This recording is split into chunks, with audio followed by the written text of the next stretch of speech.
Okay. Happy Friday, everybody. It's week 9 Friday. We have just one week left, and then that's the end of your winter quarter, right? 1 week, and then finals, of course.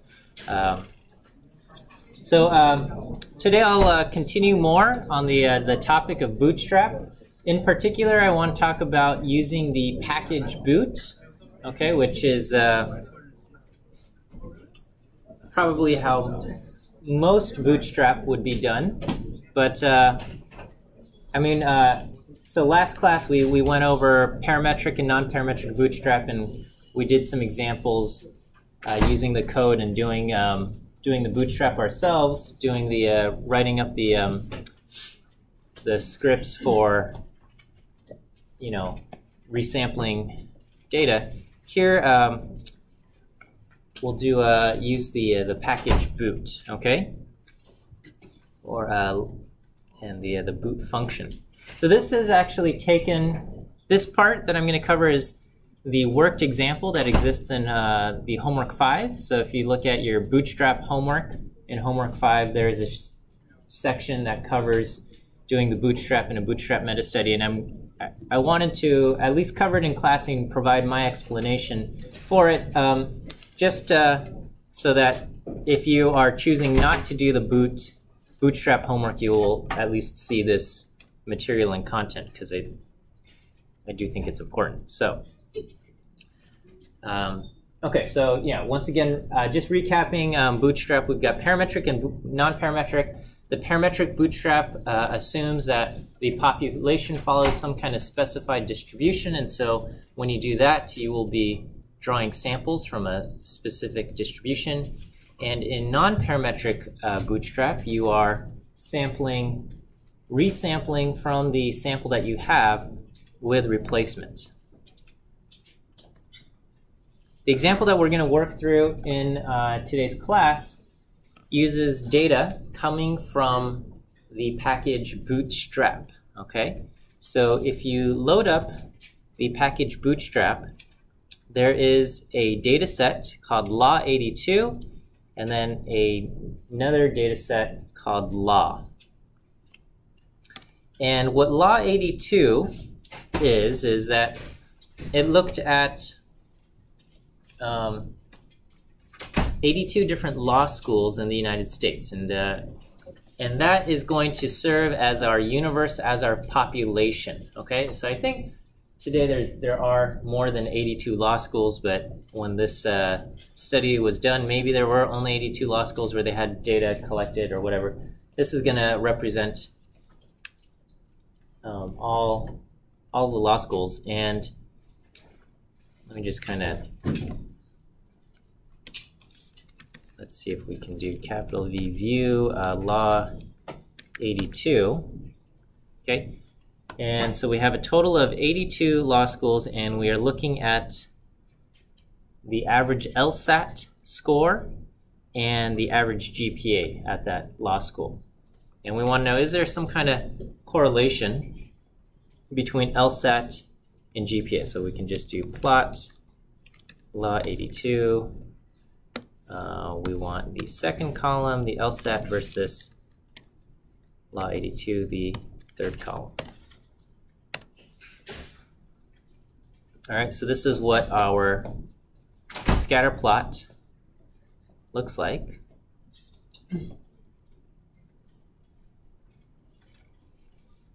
Okay, and let me all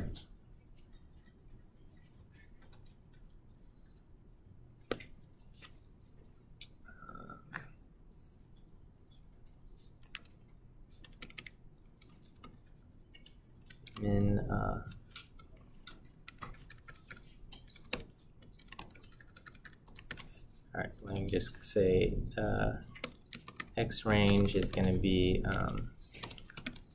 minimum of law 82 to the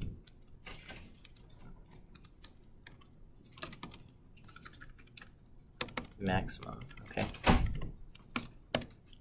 And so I'm just finding the min and max of these things. So X range and Y range, that's fine. And so let me just do plot, do our plot thing again, and then we'll do X limits is equal to X range, and Y limits equals Y range. So that should be the same plot. Okay, so that's what we have. And if I do law 15, or just regular old law, let's do a capital V view. This data set is simply a subset of 15 dots selected from this population of 82. So we have a population of 82, and if I just select 15 of these, so if I just do law, and we'll do the, okay, so we can see here's everybody, and I've randomly selected 15, and these are the 15 that I've selected, okay? Or conversely, I could plot everyone, and then I could do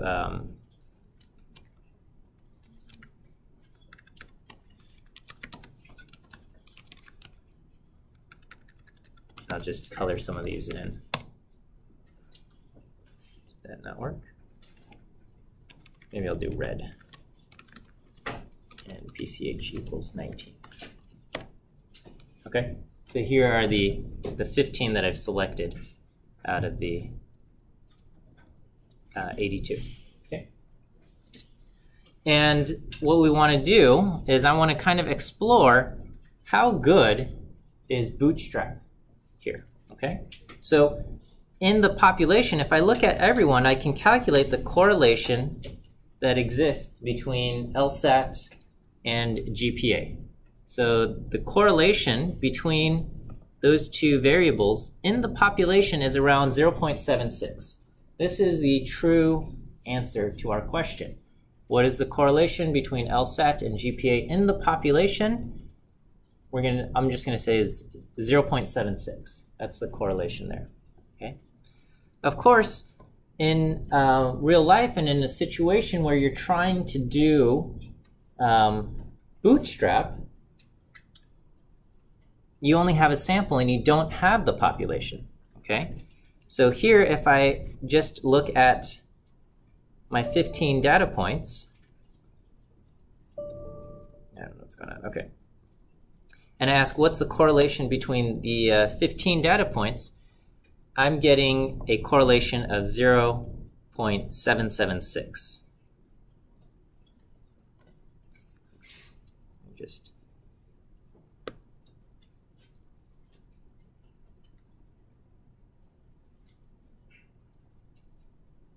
Let me just copy this over into a blank script here.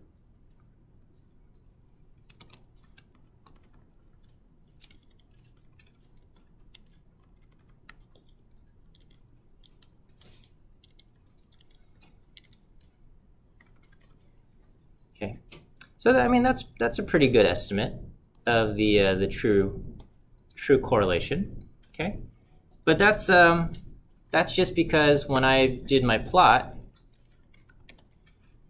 I have this and I calculate the correlation, I get 0.76, and if I just look at this subset of 15, it happens to have properties similar to the original. Okay.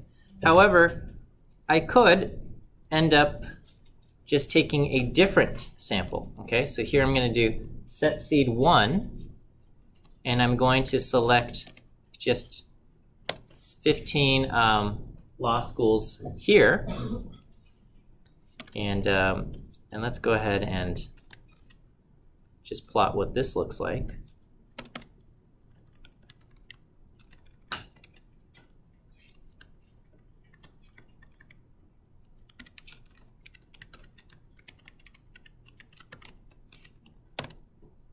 Okay, so if I have this is a subset. Okay, so if this, here's everyone, and here I selected 15, a subset of 15 from here, and then when I calculate the correlation between X and Y and this random sample of 15, the correlation I get is around 0.95. Okay, so is that a good estimate, right? I mean, we can tell because we have access to the population that we know that the population answer is around 0.76, and we know that 0.95 probably isn't the greatest answer. However, if you just selected 15 random law schools, you don't know that, and you look at this and you go, oh, there's a strong relationship there, right? And then if somebody else did the study and they selected a different set of 15, okay, here they get a different plot and a different outcome. So here, these are their 15 schools that they've selected, and indeed that is a subset. It is a subset of the 82 randomly selected, but when you calculate the correlation there, you're getting a correlation of only 0.63. Okay. And so this brings up a lot of questions, how reliable is this going to be, right? We'll just do one more. Okay, here I'm getting a correlation of 0.81.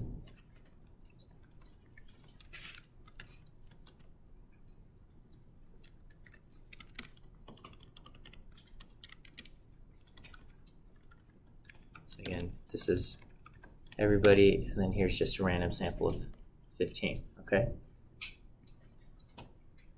So it's hard to say just based on one of these samples, okay? What we want to do is we're going to try to get an estimate of the standard error for the correlation, okay?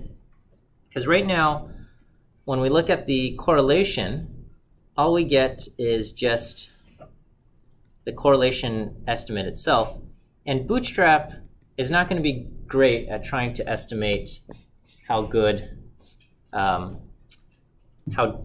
the kind of the bias between your sample estimate and the population, but it might be able to give you a hint into the standard error. So you get a value such as 0.95, and you might be able to get an estimate of the standard error. Okay, you get a value of 0.63, you might be able to get an estimate of the standard error.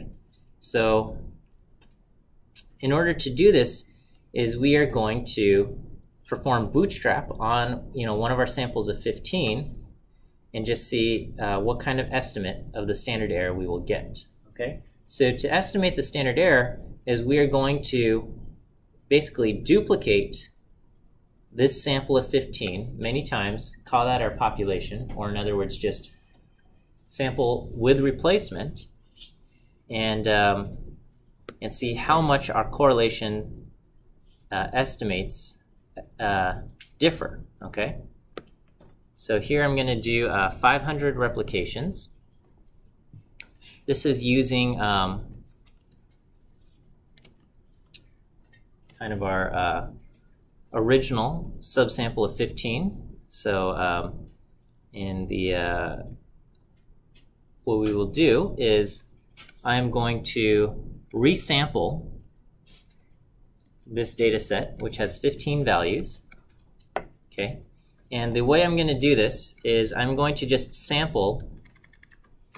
create a vector of indices. Okay, so I'm going to just say sample 1 through n with replacement equals to true. Okay, so here basically it just says sample the values 1 through 15 with replacement turned on, and so when we do that, I get the rows 7, 1, 4, 6, 13, 13, 10, right? So I can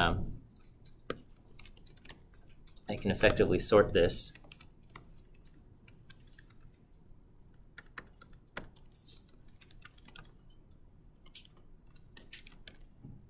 Okay, and so these are, I guess this is a different different results here.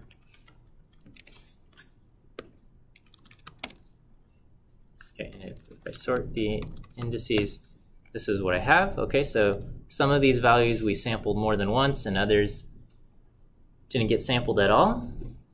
And then I'm going to subset this data set law. Okay, so again, if we just look at law, the original data, I've got 15 unique values. And if I subset based on the indices, we can see it's going to draw the first value, and then the third value, and then the fourth value gets selected 3 times, and so on and so forth, okay? And then the second value just doesn't appear anywhere. We do this with LSAT and GPA, and then we ask, what is the correlation between these two things, okay? And so the correlation for that random sample is 0.563. So when we resampled, so if I did plot,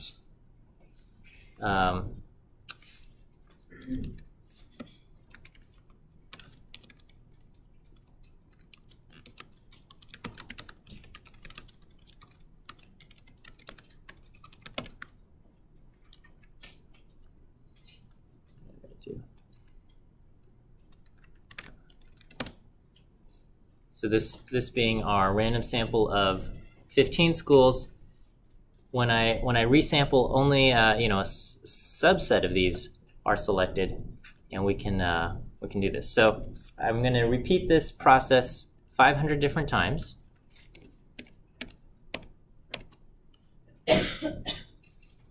And so I'm going to have my vector of results is going to be 500 different correlation values calculated from resampling the correlation, resampling the lines from that subset of 15. So I've got a sample of 15, which is drawn from the population of 82, and I'm going to resample that sample of 15, pretending that it's a stand-in for the population. And this will give us an estimate of our standard error just by taking the standard deviation of all of our results. We get a standard error of about 0.135. We can, I can create a histogram of this. Okay, and so, the mean of my results is indeed right at kind of what the correlation that exists in the original population, and we can see, we get something that's left skewed, most of the time centered around the true value, sometimes a little higher, sometimes a little lower, just because when you resample, you might get something different. Okay. Our lives can be made easier by using the package boot, okay? And when you use the package boot, if you look at the help on boot,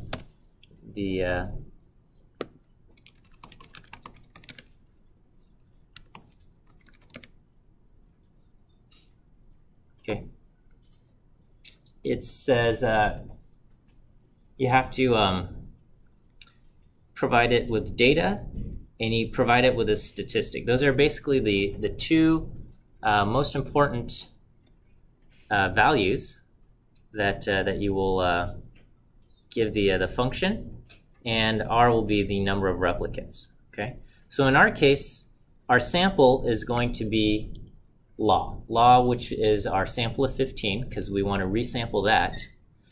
And then what statistic itself is a function. Okay, and it's a function of two. It's always going to be a function of two values. Okay, the arguments will be data and index. Okay, because what this boot function will do is it takes your data, hands it over to statistic, and it will also provide an argument called index.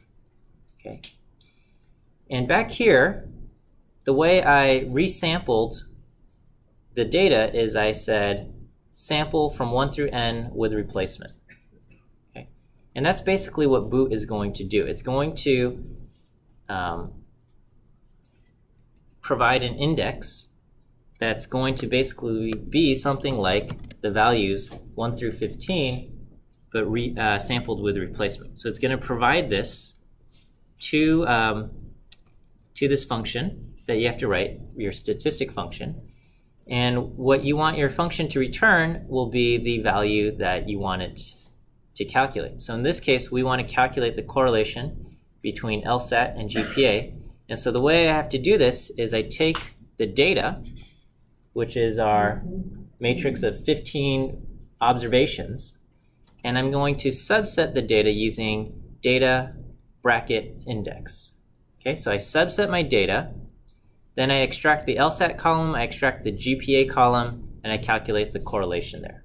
Okay, this can be reduced to a single line, but this may not be as clear. But basically, we can just say take the data, subset based on the index, okay, and then give me back the second column and the first column, and what's the correlation between those two things.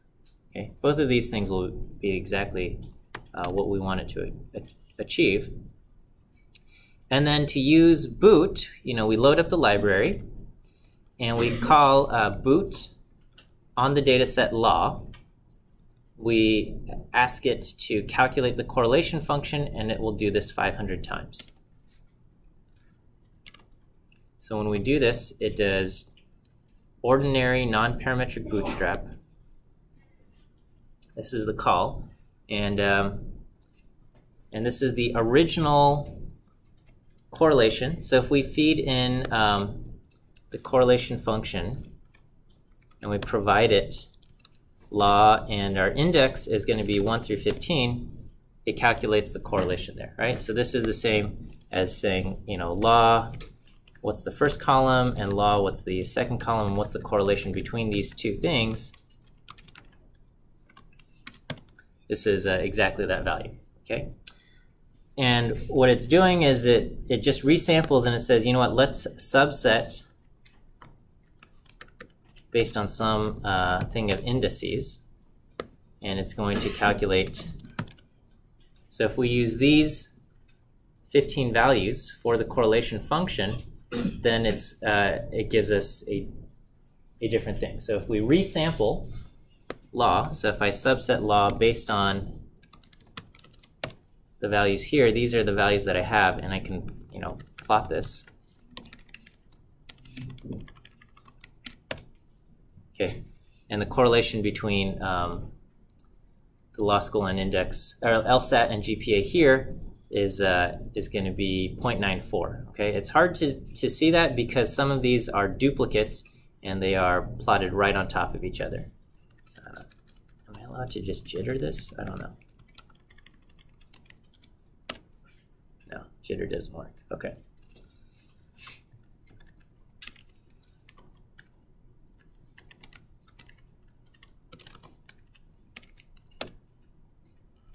Okay, so yeah, with a little bit of jitter, you can see that some of these dots, like several of them appear right there, right? So let's add a little extra jitter.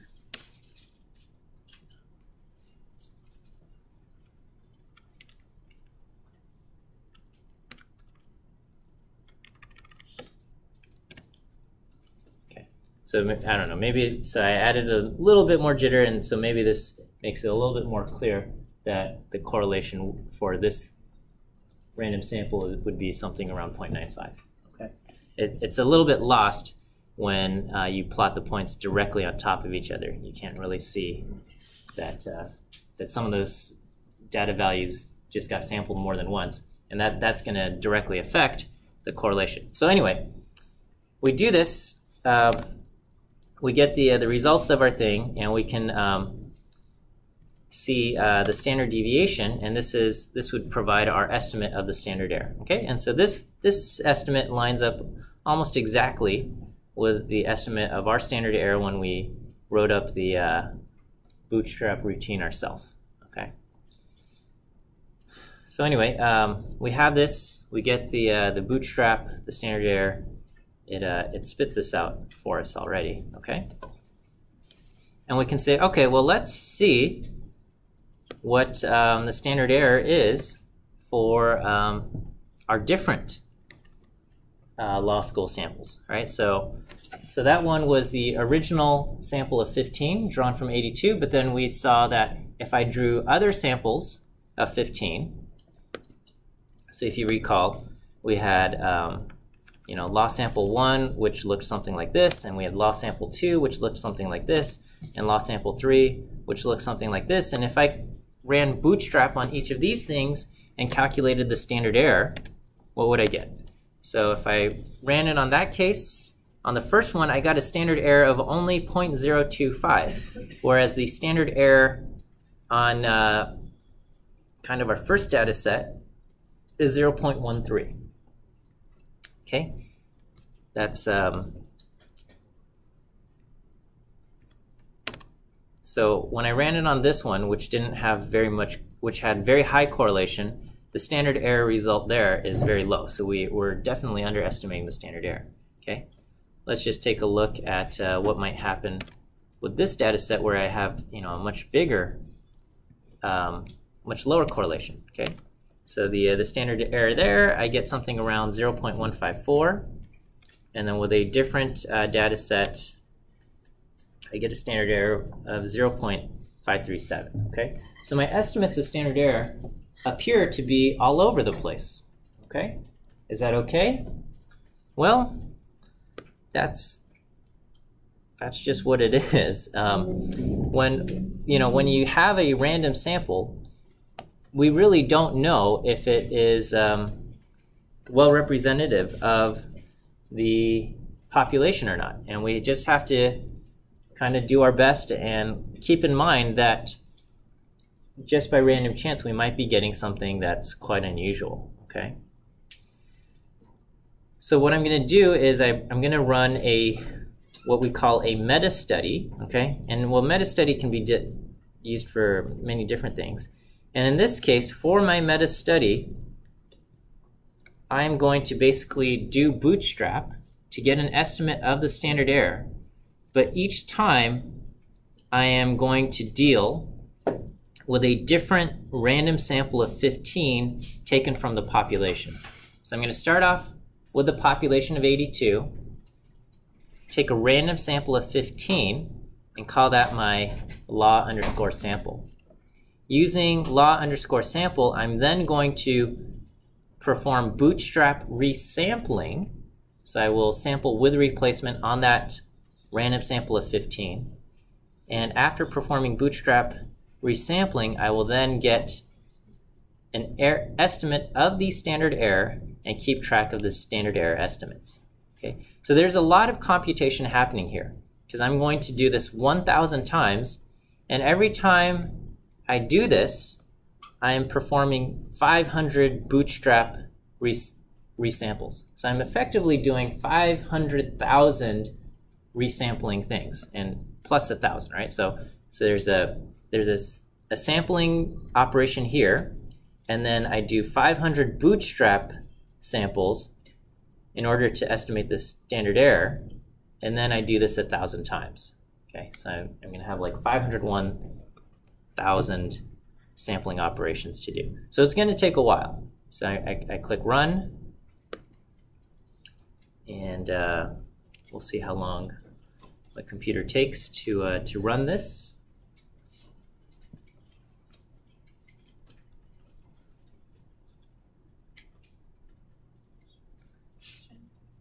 Yeah, question. So if we were trying to do this in real life, we would need different samples from the population, right? Yeah, we're only able to do the meta-study because we have access to the population, okay? In every other scenario in real life, we do not have access to the population.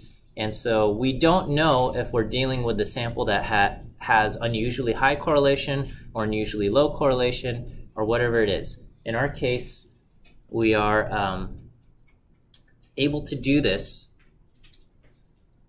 because we have access to the population, and so we can see the effect of what a different random sample drawn from the population has on the effect of estimating our standard error. Okay, it's still running. Okay, it's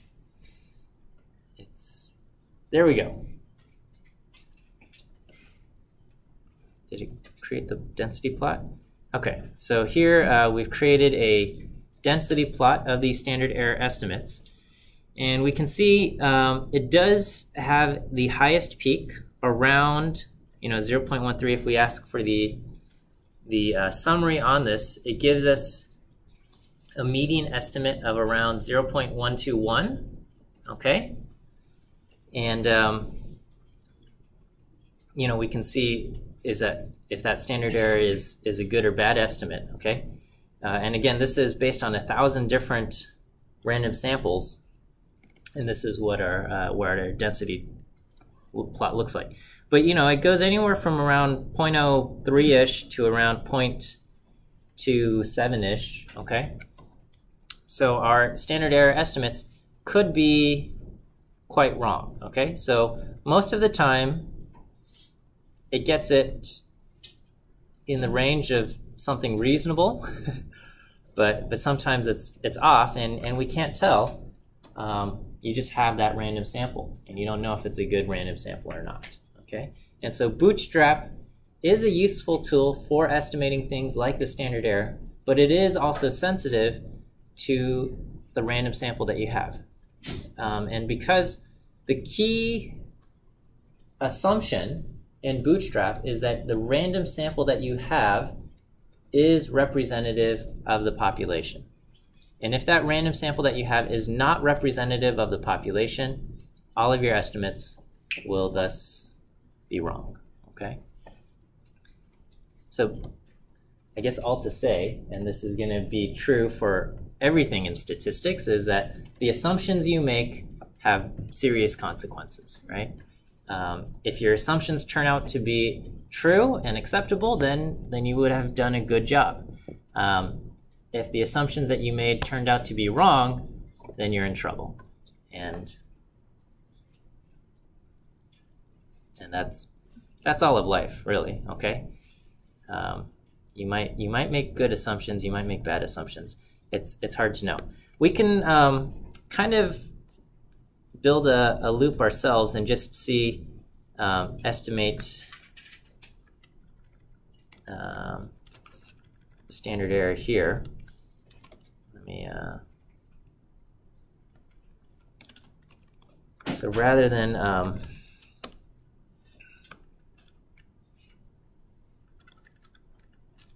let's just get the correlation between, so I'm going to try to get an estimate of the standard error directly. So the true standard error that exists in our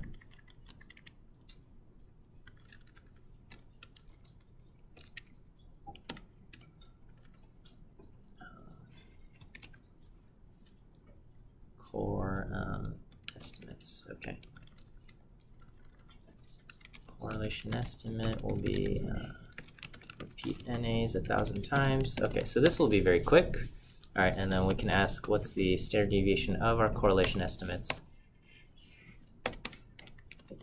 Okay, so the true, kind of the true standard error, maybe I can do this 5,000 times. This is, there's only 5,000 sampling operations, not 500,000, okay?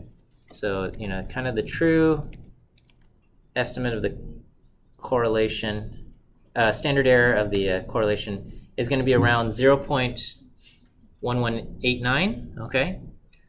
And when we did all of our Bootstrap things, we're getting something, quite close to that. Our median correlation standard error estimate is around 0.12, okay?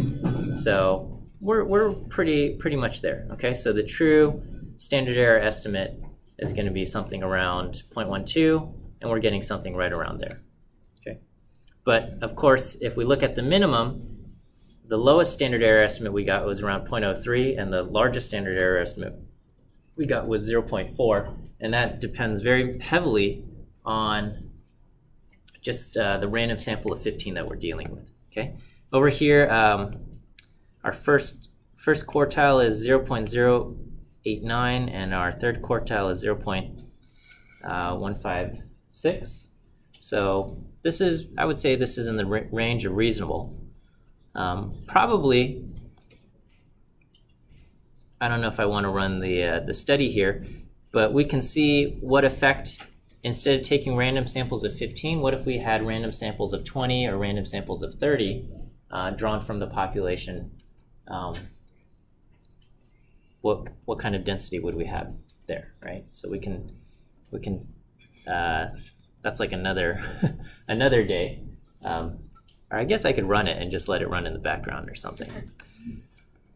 Let me do a couple more examples of Bootstrap, okay, using library boot, and I guess I'll throw this code up onto CCLE as well, okay? So I know many of you are choosing to do the Monopoly assignment, but I did want to at least cover the use of the library boot and run through this example, okay?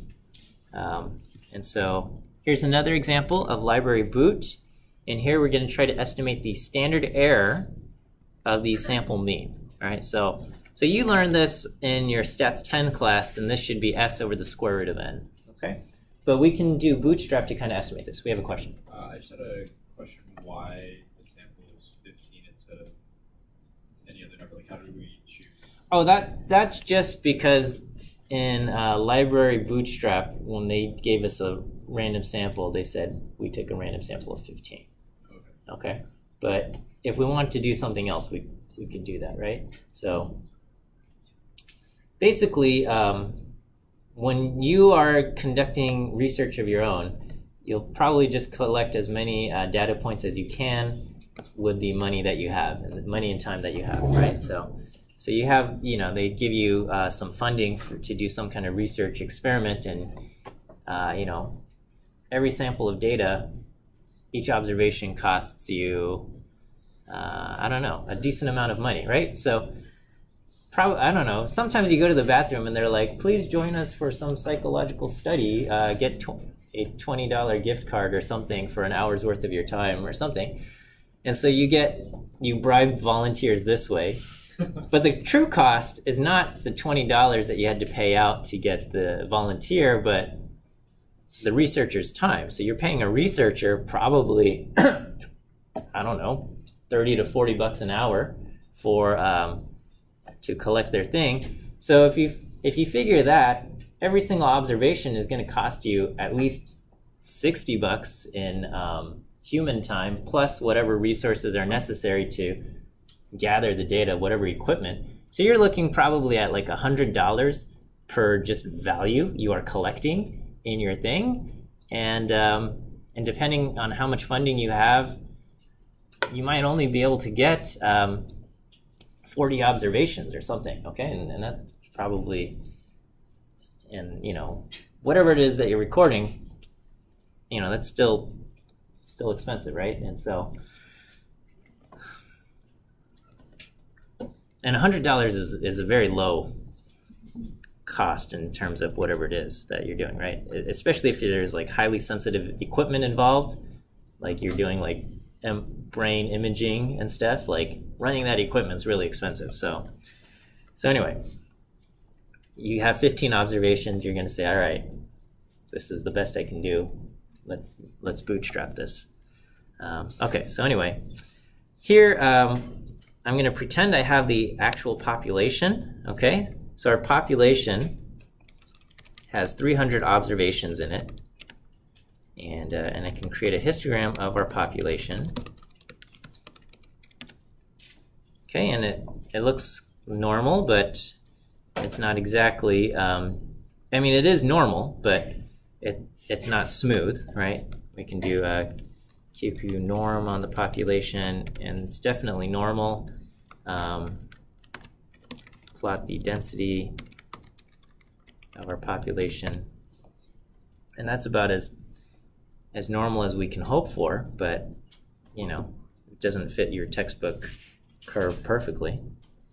And we're going to just take a random sample of 30. So let me just go back and we'll take a random sample of 30. These are the 30 observations that I have, okay? So the mean of our random sample of 30 is 96.53, whereas when I ask for the mean of the population is 99.2. But let's try to see if we can get an estimate of the standard error, right? So the standard deviation of the population is 14.969, and if I divide that by the square root of 30, I get 2.73. So this is the true standard error, right? Because true standard error, according to the central limit theorem, is s over the square root of n.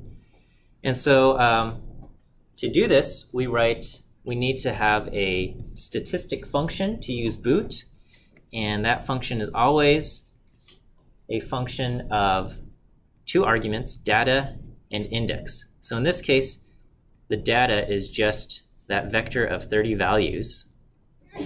Okay, so this is, and what I'm going to do is I'm going to subset this data using the index. Okay, so in this case, because it's only single dimensional, I can just do single bracket without any commas, and we subset these 30 values based on the indices that are selected, and then we're going to calculate the mean of those things. So this is about as simple of a statistic function that we can calculate. And we run bootstrap, and it's done. And the estimate of our standard error is 2.5. Okay, so it's a tiny bit off, but it's not too bad. Okay, off by about 10% there. We can do it, and whatever you write in your bootstrap function, your statistic function can be used here. Okay, so here I'm going to just take a random sample from one population where the mean is 100, and I'm going to take another random sample from a population where the mean is 105. Okay, so here we want to see, can we detect this difference? Okay, so when we did our random samples, I'm getting a difference of around 9 points, which is greater than the true difference in populations, right? Have you guys taken 101B yet? No, okay, well that's coming up, right? So do you guys know what effect size is?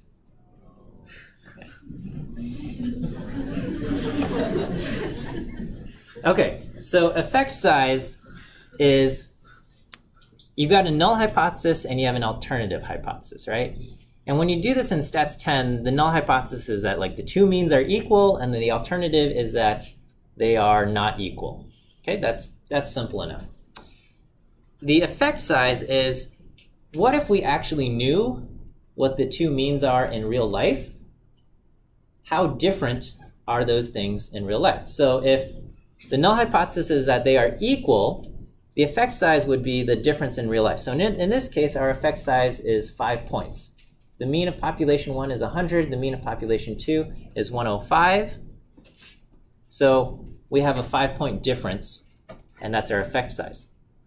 How good your test is going to be, the power of your test, you guys remember power is the ability to reject the null hypothesis when the null hypothesis is wrong. That's going to depend on the effect size. If there's a difference of 100 points, right? So one has a mean of 100 and the other has a mean of 200. It should be very easy to detect those differences, right? Because your effect size is huge. Okay. What if it was the mean of group A is 100 and the mean of group B is 100.2? Okay. Technically, the null hypothesis is false. The mean of group 1 is not equal to the mean of group 2. But you're going to need a lot of data in order to detect that difference of 0.2 of a point. Okay, and so anyway, this is just kind of an exploration of how well can we detect this difference, right? So we're going to do we're going to say in the population the mean is 100, and in the other population the mean is 105. Because of random sampling, I happen to get one random sample where the mean is 100.6 and the other random sample to be 109.9. So in this case, it should be easy for me to detect the thing just because of my random sampling. But other times, because of random sampling, you might not reject the null hypothesis, okay? So here I would just say, all right, what's the observed difference that I got? I'm getting a difference of 9.3, and I do the t-test. We get a p-value of 0.025. We would reject the null hypothesis in this case. If I sample this again, we can see what's the observed difference here. I get a difference of 7.1. And if I run a t-test, I would get a p-value of 0.14. Okay, so just because of the random sampling process, I'm not going to reject the null hypothesis. And so the question is, if I have an effect size of 5 points, how often am I going to reject the null hypothesis and whatnot? So here, I'm running a difference function which says, let's keep track of all the differences that we get, and we can run bootstrap, and I did something wrong. Okay, so here we got this. How often does this happen? So when we ran our bootstrap, we get a p-value of 0.025. Okay. We could even build our bootstrap thing not to be the difference function, but we can build the bootstrap to be the function to be, what is the t-test here? So we would run our data. That would actually be a little bit different, but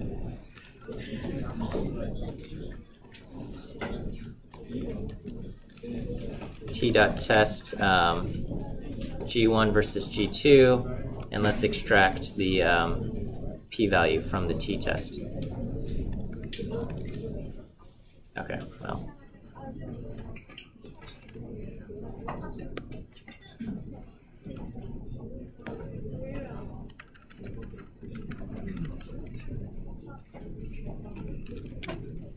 Okay, and we can extract the p-value from each of these things.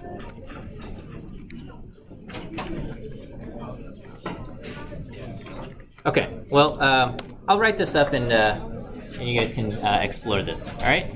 So anyway, that's Bootstrap. Have a great weekend, you guys.